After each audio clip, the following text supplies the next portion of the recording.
It's Baseball at the Corner. This is the Michigan in Trouble podcast with your hosts, Alex S. Freeman and Luke Jaconis.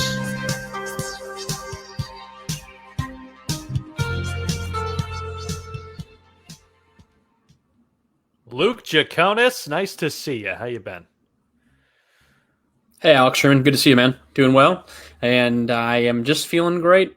I'm having a good hair day. I'm not going to lie to you. I'm having a good hair day. That looks good. It's looking good. Thank you. I got the scruff coming in, the hair. I got the polo. Shoulders are looking exfoliated. So everything is just to infinity and beyond right now. There it is. That's the way to do it. Now, when we originally planned to do this live show, we knew we were going to be talking about the 2020 schedule, but we got the 2021 schedule now too. So a double schedule drop show. Yeah.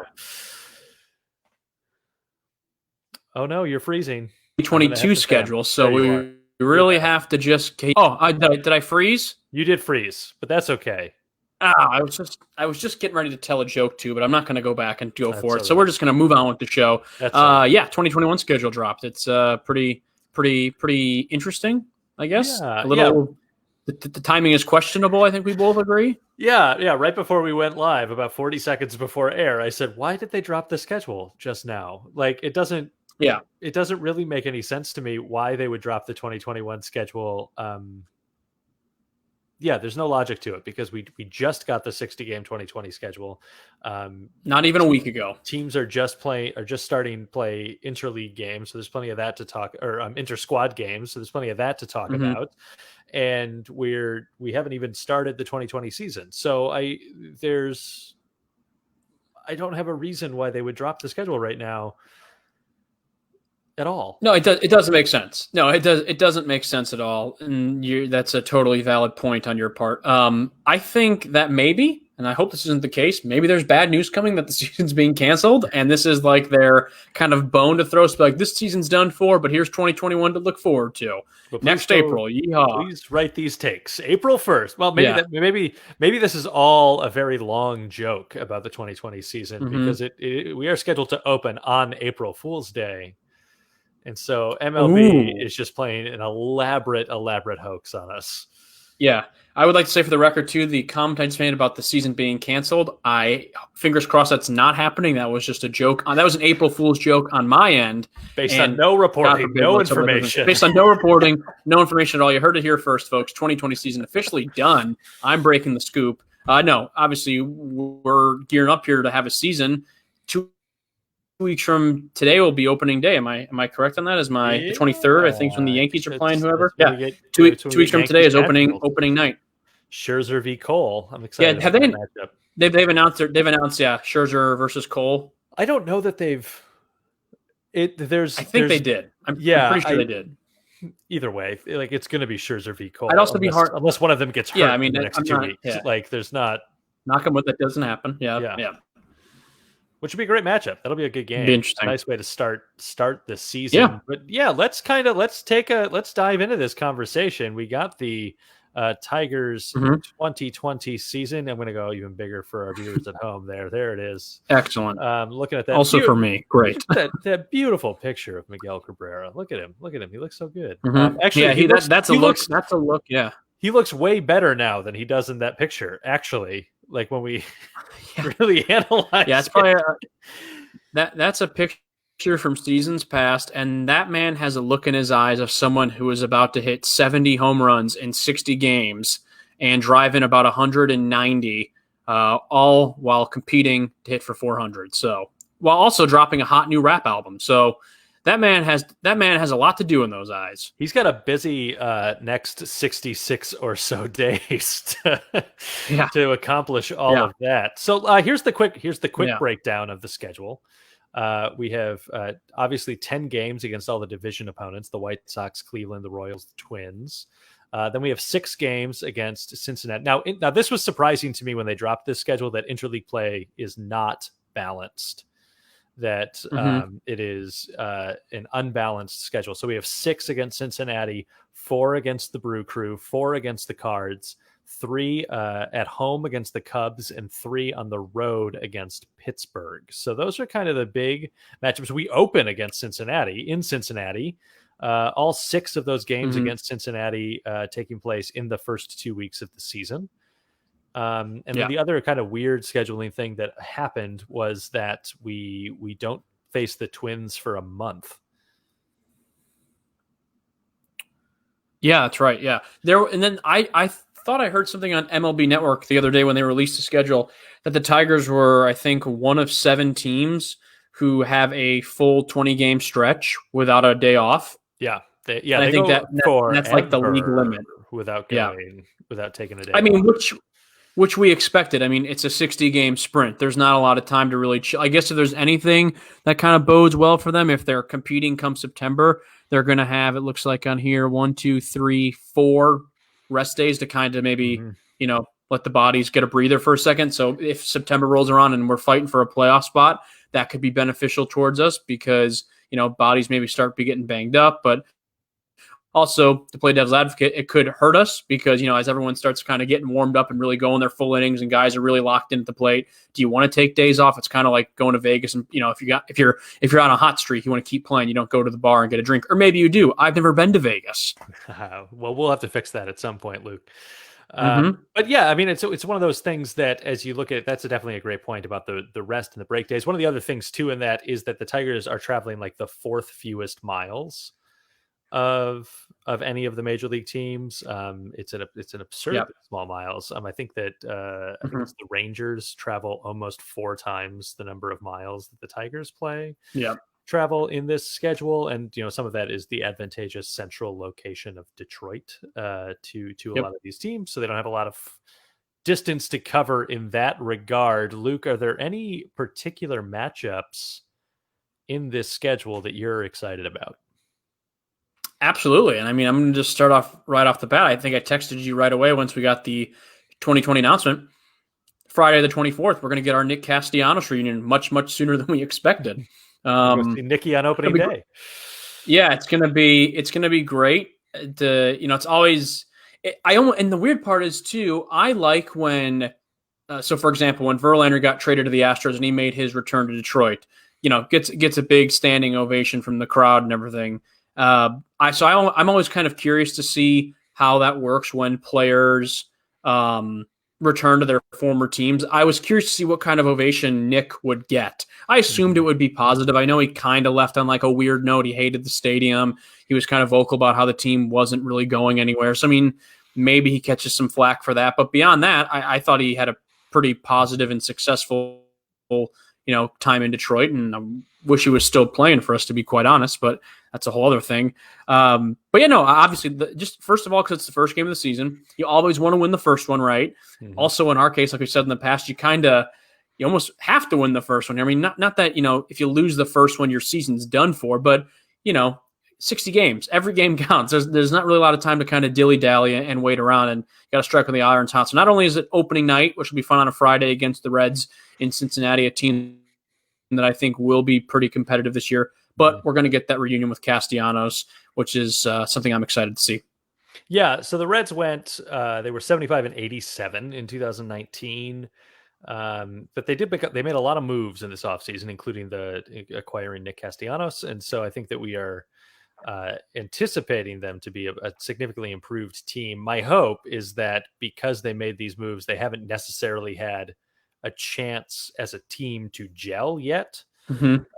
And so maybe that, and not that like baseball is not basketball where you have the 5 guys on the court, and if they don't really have it doesn't impact quite as much, but it does still impact. You got to turn double plays, you got to make sure those throws, you got to be able to read guys in that way. But so hopefully that means that we're catching Cincinnati at the exact right point in the season for us as a team. Yeah, I know it's kind of off topic. I was trying to look up Castellanos' contract real quick with the Reds, but I couldn't type. Castellanos is a long last name to type in the Google search engine, so I just said forget it. But yeah, no, you're exactly right. And I think this season is made for teams like the Cincinnati Reds and the Chicago White Sox, teams that maybe get off to that hot start, but then over the course of 162 games, they just can't. They're not quite there yet to compete for those full 4 or 5 months. So yeah, the Reds are not going to be easy. None of these teams are going to be cakewalks. Yeah, when I see games against the Pirates and the Kansas City Royals, I kind of think, okay, like those are more winnable games. But on the opposite side, those teams are saying that about us. So it is what it is. But 60 games is a sprint. There's no time to wait, and I think anyone can show up and compete and win. So it'll be interesting. Yeah, I think so. Let's talk a little bit. Let's look at the division here. Let's look at so against the White Sox in 2019, the White Sox went 12-6 against the Tigers in 2019.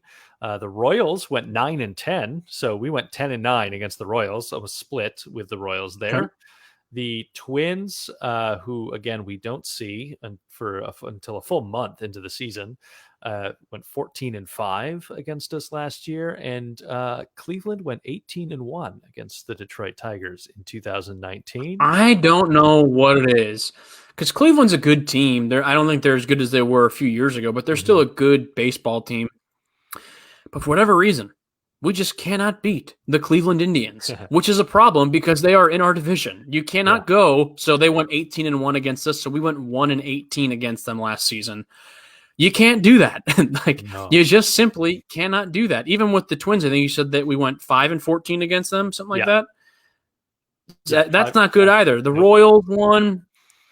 Yeah, Royals one's a little bit better, going 10-9. White Sox actually went to a couple of those games and had the bullpen not completely sucked. Actually would have came away with a couple of those wins. But that's a whole other thing. So yeah, for whatever reason, we cannot beat the Cleveland Indians. They are our kryptonite. So we will have to kind of wait and see what happens there. Is there anyone in the division that you feel got significantly better in the offseason? I'd say the White Sox. Yeah. Yeah, I'm starting to believe the hype for the White Sox, which is funny because I always give them kind of a lot of crap, and I give my friends out here who are Sox fans crap because they kind of give the same thing every year. It's like we're not so much a thing of where it's like this is our year, but more of the comment they make is, well, the White Sox are going to be good this year, and it's like, okay, well, I've been hearing that now for about the past 3 or 4 years. At a certain point in time, your team either just needs to be better or they're just not going to be good. Yeah, it's a real simple thing, and I'm not saying that the White Sox won't be. I think they are going to be, overall a much better and well-rounded team. But I think they went out, addressed some big pitching. They got some good guys there and hitting too. I mean, they were strong offensively last year, so they're not slowing down. And didn't they go out and they went and got Encarnacion? Mm-hmm. So that guy, I believe, is going to destroy in guaranteed rate field because actually, after seeing some of the home run derby-esque games I attended last season, I finally kind of realized how small that stadium is. It's not particularly large. It's no Comerica. So guys like Encarnacion and Jose Abreu and I can't think of my guy like the Yoan Moncada. That guy's good. I'm a big Yoan Moncada fan. That guy's real good. Yeah, the White Sox are definitely, I think, poised to be a better team this year. You can't overlook the Twins. Indians are always kind of in the mix. And then I know it's the Royals and us who competes for 4th and 5th, but don't count us out yet. Don't count us out yet. Yeah, I posed that question. Who got significantly better? The Twins didn't need to get significantly better. they were a pretty strong team last year, going 101-61. Yeah. A nice little 101 win season. Hard to laugh at that. Hold on, I don't mean to be on my phone and texting like I'm some middle school kid. I'm pretty sure it was.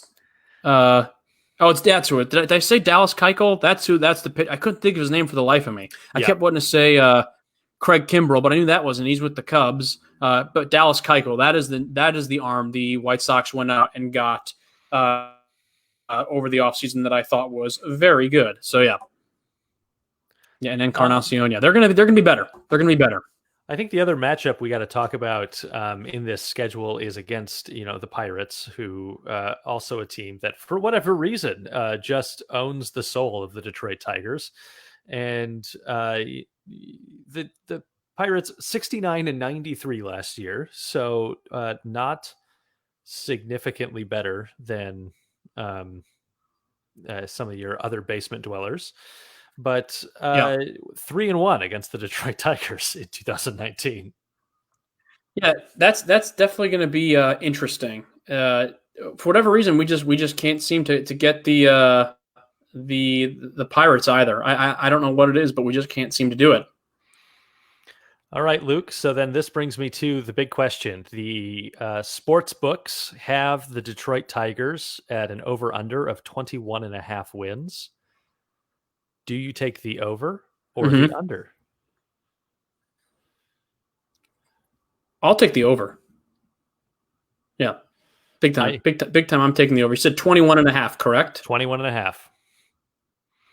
Yeah, I'll take the over. I'll take the over on that one. I agree. I would smash the over on that. I think that in my way too rosy, quick back of the napkin analysis of the season, I can see a scenario where we go 31-29. Yeah, I think I said the other day, I'm thinking I'm going to edge you by one. I'm thinking 32-28. That's nice. 32-28 is kind of what I'm thinking right now. That's a playoff record. I just want to be clear. We're in the playoffs if we do that, and that would be incredible. Yeah, what a turnaround from the 2019 season. Yeah, it'd be interesting. Because I said, like I've been saying all along, this could be the first time ever the Tiger. Yeah. Yeah, I think it'll be absolutely incredible. And this is how I have us getting there. I have a 7-3 against the White Sox, which may be a little bit too exciting. 5-5 against Cleveland because we can't beat Cleveland for whatever reason. 7-3 against the Royals. I had that at 8-2 for a long time, but I decided that was maybe giving us a little bit too much credit to go winning Kauffman that many times. 3-7 against the Twins. Stealing 3 wins against the Twins would be big, I think, towards the season. Would be big. Yeah. 3-3 against the Reds. I have a split in those 6 games here at the top of the season, which that feels about right. 2-2 against the Brewers. 1-3 against the Cardinals. I think the Cardinals are going to be a solid, strong opponent. I don't really see us going to Busch and winning either of those games. They always are. So I think that we will win one of the home games against the Cardinals. 2-1 against the Cubs. And 1-2 against the Pirates, because again, we can't beat Pittsburgh for some reason. And so I don't expect us to flip that script. I anticipate us stealing more wins against the Twins than we get against Pittsburgh. That's probably my bold prediction of the season. We will win more games against the Twins than we will against the Pirates.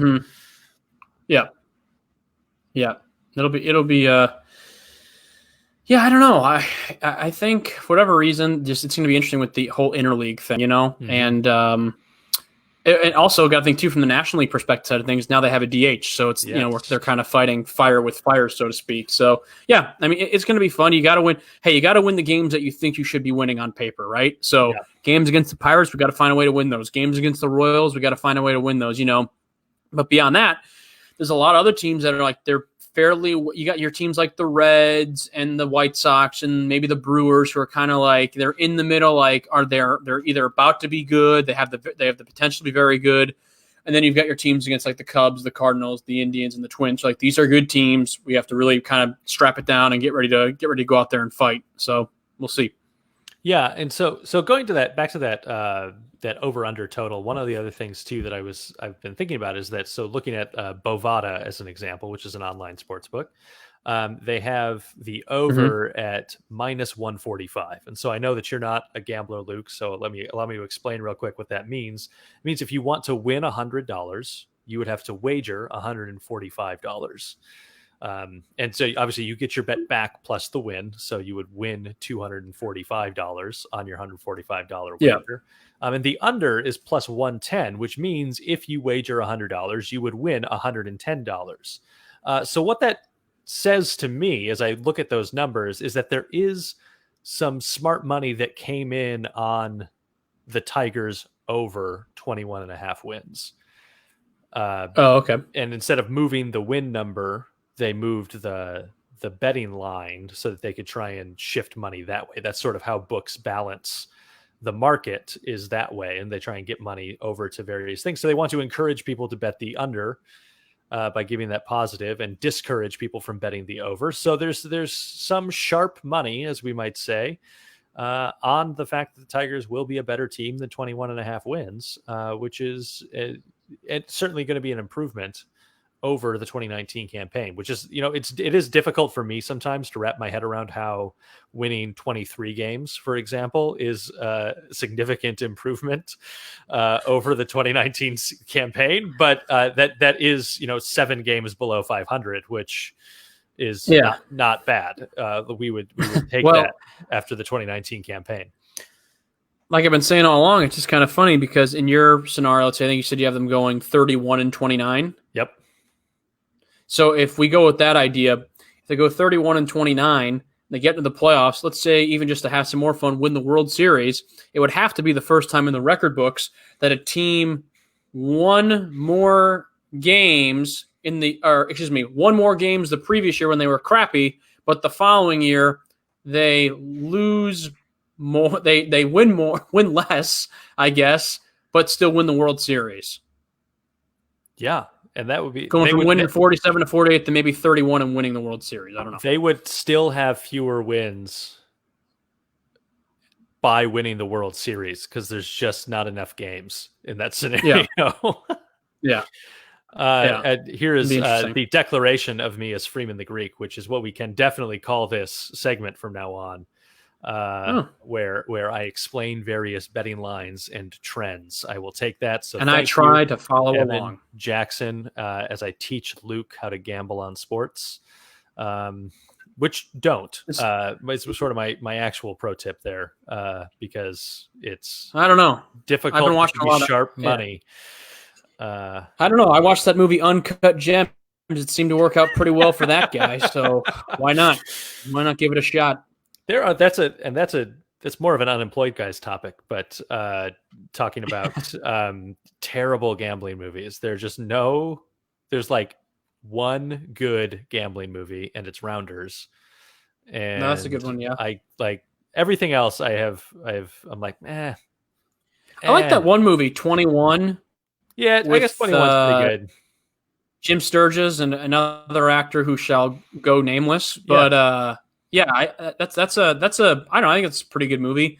I do like the scene in Rain Man. Rain Man's a good one. I mean, I know it's not really like about gambling per se, but I guess it is a gambling movie, but I don't really think of it as one. But not really, yeah. It's a big part of it all, but yeah.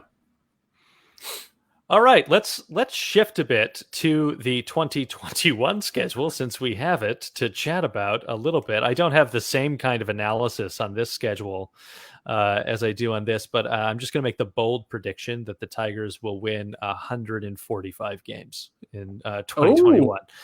Just look at this. They're gonna, it's going to be a 145 win season, and they will lose in the first round of the playoffs. That'd be so tragic. That'd be so tragic. That would be the Tigers' way, right? Yeah. Precisely to put up all of those wins. Now, I mean, this we were talking before the show. We didn't have the time to kind of give it a comparison to what 2020 was supposed to be, but it sort of looks pretty similar. Luke, you had some good thoughts and analysis on this schedule.